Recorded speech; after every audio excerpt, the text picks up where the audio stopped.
এক স্বামীর বাইকের পেছনে বাধা তার প্রাণহীন স্ত্রীর নিথর দেহ। এই দৃশ্য চোখে পড়লে মুহূর্তেই থমকে যায় পৃথিবী, হৃদয়ে জাগে এক অব্যক্ত যন্ত্রণা। সামাজিক যোগাযোগ মাধ্যমে ছড়িয়ে পড়া এই ছবিটি শুরুতে জন্ম দিয়েছিল নানা প্রশ্নের, তুলেছিল বিতর্কের ঝড়। কিন্তু পর্দার আড়ালের সত্য যখন উন্মোচিত হল, তখন প্রকাশ পেল এক স্বামীর অসহায়ত্ব, নিঃস্বার্থ ভালোবাসা আর মর্মান্তিক এক বিচ্ছেদের করুণ কাহিনী, যা শুনে পাথরও কেঁদে ওঠে। বৃষ্টি ভেজা এক নির্জন পথ। স্বামী স্ত্রী হয়তো একসঙ্গে নতুন কোনো স্বপ্নের জাল বুনতে বুনতে ফিরছিলেন নিজেদের চেনা আশ্রয়ে, কিন্তু এক মুহূর্তের ব্যবধানে সবকিছু কেমন ওলটপালট হয়ে গেল।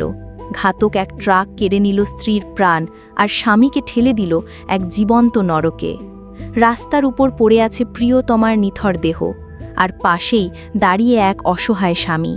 সাহায্যের জন্য তার চিৎকার বৃষ্টির শব্দ ভেদ করে হয়তো কারো কানেই পৌঁছয়নি, অথবা প্রতিকূল আবহাওয়ায় কেউ বাড়িয়ে দেয়নি সাহায্যের হাত।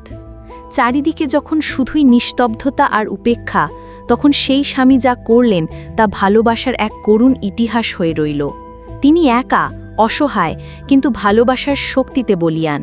নিজের স্ত্রীর নিষ্প্রাণ দেহটি পরম মমতায় বেঁধে নিলেন মোটর সাইকেলের পেছনে। এই পথেই তো তাকে বাড়ি ফিরিয়ে নিয়ে যাওয়ার কথা ছিল, কিন্তু এ যেন এক জীবন্ত শোকযাত্রা, যেখানে চালকের আসনে বসে থাকা মানুষটির ভেতরটা কান্নায় ভেঙে চুরমার হয়ে যাচ্ছে, অথচ তাকে শক্ত থাকতে হচ্ছে। পুলিশ যখন ঘটনাস্থলে পৌঁছায়, তখন সেখানে পড়েছিল শুধু দুর্ঘটনার চিহ্ন, কিন্তু আহত বা নিহত কাউকে খুঁজে পাওয়া যায়নি। এরপর সেই ভাইরাল ভিডিওর সূত্র ধরে পুলিশ যখন সেই স্বামীকে খুঁজে পায়, তখন উন্মোচিত হয় এই হৃদয় বিদারক বাস্তবতা। এ শুধু একটি দুর্ঘটনা নয়, এ এক স্বামীর নিঃস্বার্থ ভালোবাসার জীবন্ত দলিল, যেখানে কষ্ট আর মানবিকতার এক মিশ্র অনুভূতি আমাদের ভেতরটাকে নাড়িয়ে দিয়ে যায়। এই দৃশ্য আমাদের মনে করিয়ে দেয় ভালোবাসা কতটা শক্তিশালী আর বিচ্ছেদ কতটা যন্ত্রণাদায়ক হতে পারে।